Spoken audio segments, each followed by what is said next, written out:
Hello, so for this video, I'm going to show you how to create a landscape drawing. So landscape drawings depict nature, so it can be mountains, rivers, trees, jungles, anything that's occurring in nature. So to begin your landscape, you want to start with a horizon line. This is the line that stretches across your composition or drawing, and it's where the sky and the earth meet. Above your horizon line, I'm going to create some mountains, and I'm going to use an upside down V to create my mountains in my background. And then I want to use a zigzag line to create the snow caps of my mountains. I'm going to go ahead and use a rainbow line or arch for my sun, so it looks like it's setting over the mountains. And I'm going to just draw some straight lines coming out from my sun to make it look like the sun's rays are stretching out. Okay, so that takes care of my sky. Below my horizon line, I'm going to add a river, and I'm going to use a wiggly line or wavy line. Now when I make my second side, I'm going to branch out so it gets bigger. I'm creating this illusion that my picture is going back into space because objects that get closer to you get bigger. So I want my river to appear larger. And because objects that get closer appear bigger, I'm going to make some bunches of grass. And this is basically your zigzag line.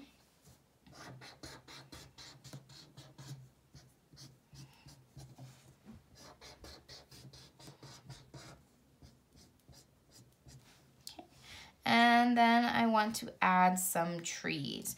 So I'm going to add two large silhouettes of trees in the foreground. And the foreground is the area of the picture that's closest to you. I tell my students to think of it as it's coming forward. Foreground, forward. You can also call it the front ground. Anything that helps you remember. So like I said, these are just silhouettes of trees. A silhouette is a black outline or shape of something. They're not really going to have color. Okay, so I'm going to create a couple more trees that are going to slowly get smaller because, again, I'm creating that illusion that my picture is going back into space.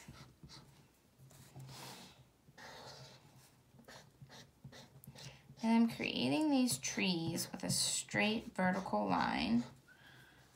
And then I'm just using a slight curved line from each side.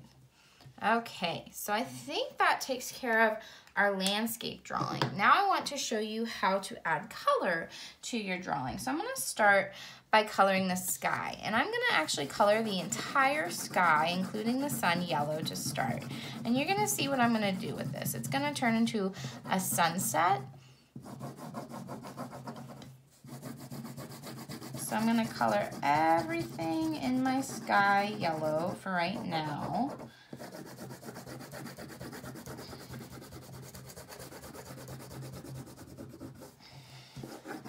And if it seems like I'm working too fast, please feel free to pause this video, rewind.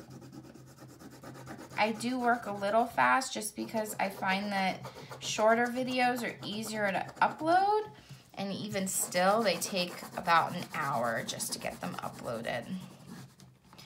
So the faster I can upload videos, the more videos I can upload, which is always fun because that gives you guys more things to draw or do.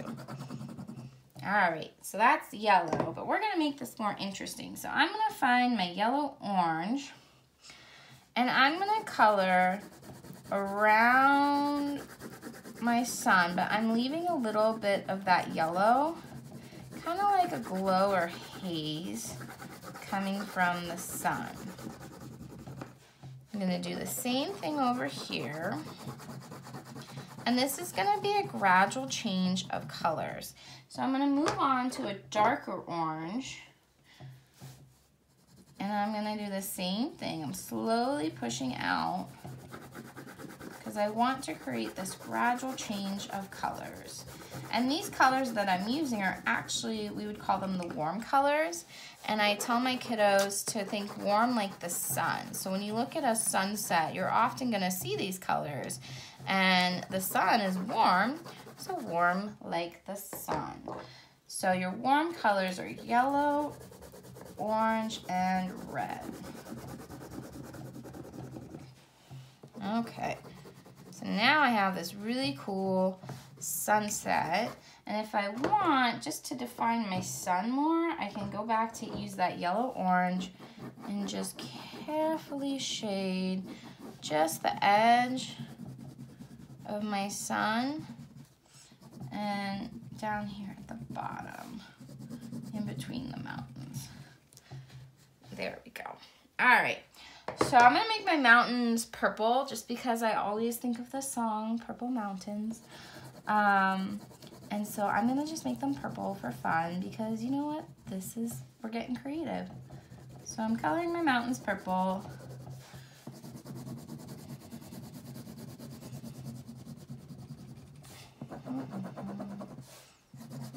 And if I have different colors of purple, that's great. I like to combine colors, the same color but different shades, just to make it more interesting, give it some detail, and make those colors pop. So I'm gonna use just a little bit of my other purple, and I'm gonna shade the bottom half, the side and the bottom. And that's just gonna give it more detail. Okay, so my sky is finished at this point. So now I can move on to the bottom half of my picture below my horizon line. So I'm using green, and just like we did the sun and the sky, I'm gonna color pretty much everything green except for my river. Because what I'm gonna do is go back and use a darker green to color my grass and to add a little bit of shading.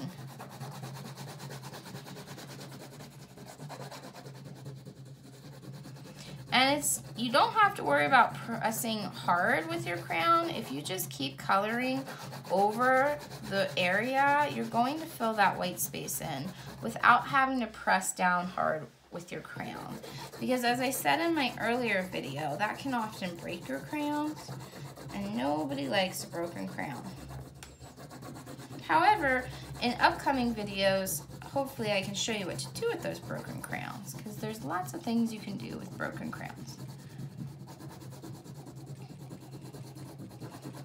Alright, so I'm coloring my grass. And then the next thing I'm going to do, once I have this nice green covering my grass, I'm going to get that dark green. And I'm gonna start to shade the tip of my grass bundles, or chunks of grass.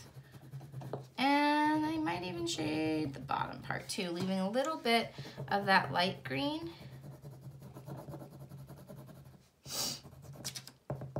Okay, do the same thing over here.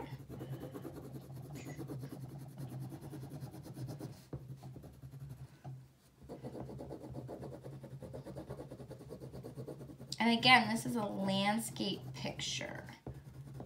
Landscape. So, and you know what? I'm gonna go ahead and add little areas of green here. And the reason is because since the sun is setting, there's likely shadows. And so I'm just giving that illusion that there's maybe some shadows. And I can even take just a little bit of black too. Okay. All right, and then finally I just have my river. So this can be all different colors of blues. You can even use some greens. Basically, any of the cool colors are great for water, and that brings me to another thing I tell my kiddos. I often tell them, so I say, remember the warm colors, warm like the sun and cool like the ocean or cool like the water.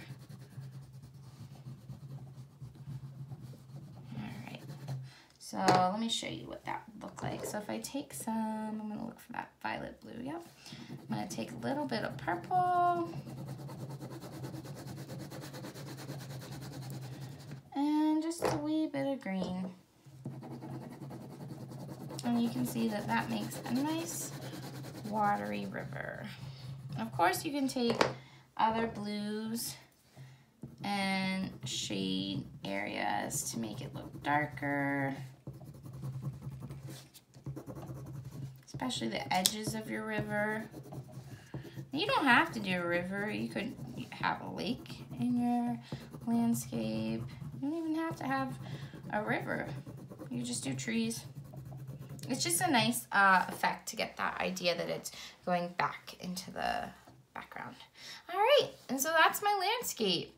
So hopefully that was easy to follow and you enjoyed watching and viewing. So yeah, I look forward to doing more of these videos with you. Have a great night. Bye.